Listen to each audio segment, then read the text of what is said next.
Assalamualaikum warahmatullahi wabarakatuh. Perkenalkan, di sini saya Florida Novalina Purba dengan NPM 064 dan rekan saya Muhammad Fahrizal dengan NPM 062. Judul kami itu di sini ada identifikasi kematangan buah apel dengan GLCM menggunakan metode KNN. Ini tuh direkonstruksikan dari paper identifikasi kematangan buah apel dengan GLCM. Nah, untuk datasetnya itu kami mengambil dari Kaggle. Berikut datanya itu ada 5 kelas. Nah, selanjutnya itu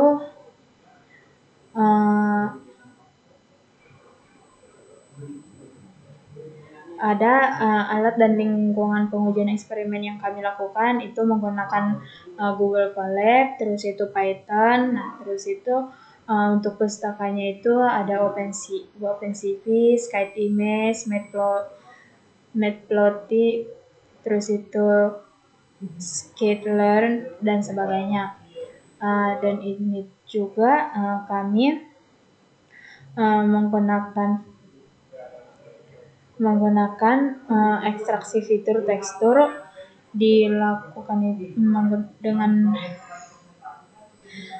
selanjutnya itu kami menggunakan metode GLCM untuk melakukan ekstraksi fitur yang terdirinya itu ada kontras, energi, korelasi, dan homogenitas.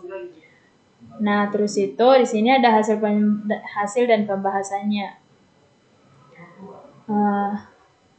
Yang pertama itu ada hasil ekstraksi fitur setiap citra, terus itu evaluasi klasifikasi model KNN, terus itu analisis beberapa faktor yang memengaruhi rendahnya performa, antara lain itu kesamaan visual.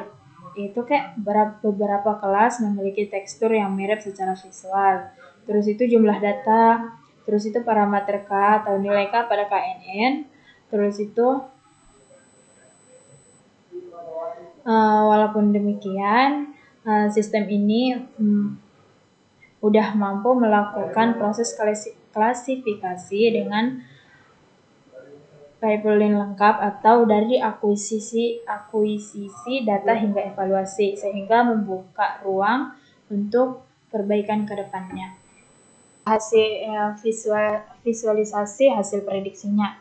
Dan yang ini tuh ada true 40%, flat 40% itu terdeteksi mentah, yang 60%, 40% itu mengkal tapi dia udah bisa dipanen.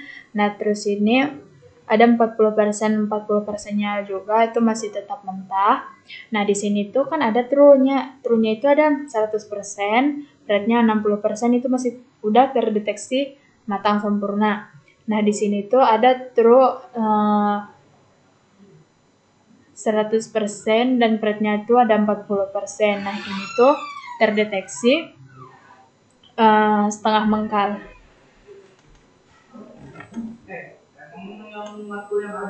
Dan saya di sini dengan Muhammad Farizal akan menjelaskan codingan ini.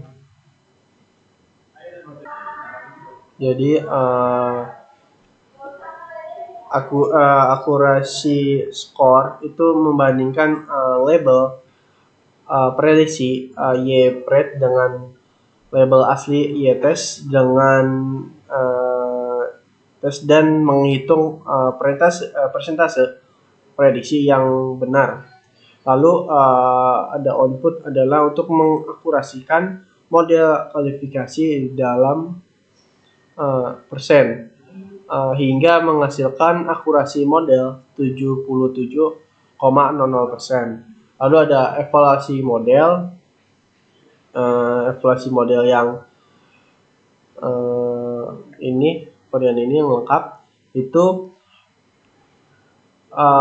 classification report memberikan detail seperti precision ketepatan prediksi, lalu rekal kemampuan, kemampuan mendeteksi semua data dari kelas tersebut. Lalu ada F1 score itu adalah harmonisasi antara precision dan recall. Lalu ada confusion metric itu menunjukkan beberapa banyak prediksi yang benar tiap kelas. Lalu ada konversi metric display itu visualimetric konstruk fungsi sebagai label persegi kelas class. Seperti ini dari hasilnya. Hasil DSM ini terdatanya dari version dari 100% hingga 0,69,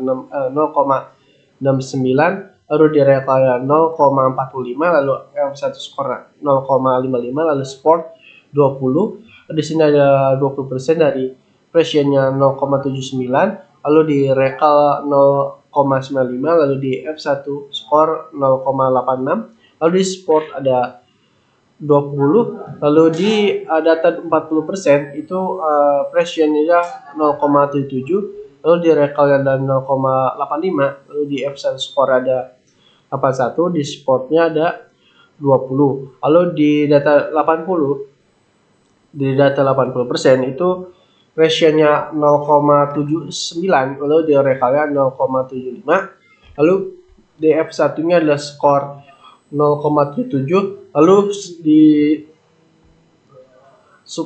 support itu 20. Lalu di recall itu hanya ada F1 skor itu 0,77, lalu di support dari 100%, lalu 100, lalu F-Pro AVG itu pressionnya adalah 0,76, lalu di recallnya adalah 0,77, lalu di F1 skor itu ada 0,76, lalu di support itu ada 100, di weighted AVG itu di precision itu ada 0,76, lalu di recall itu ada 0,77, di F1 score itu ada 0,76, lalu di support itu adalah 100. Dari penjelasan visual ini, visual confusion metric ini menjelaskan bahwa kelas 2 baris kedua sangat baik dikendali dengan 19 dan 20 jika diklasifikasikan dengan benar. Lalu kelas 1 baris batas memiliki performa terburuk hanya 9 dari 20 yang tepat dan sisanya menyebar ke berbagai prediksi lain. Lalu beberapa kelas saling bertukar seperti kelas 1 hingga 3 atau kelas 5 sampai 2. Lalu model ini cukup stabil untuk kelas 3 dan 4 dengan akurasi di atas 85%, lalu akurasi keseluruhan model kemungkinan di atas 75%.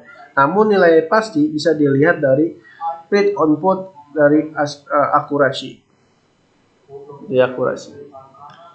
Oke, sekian, terima kasih. Kurang lebihnya mohon maaf. Wassalamualaikum warahmatullahi wabarakatuh.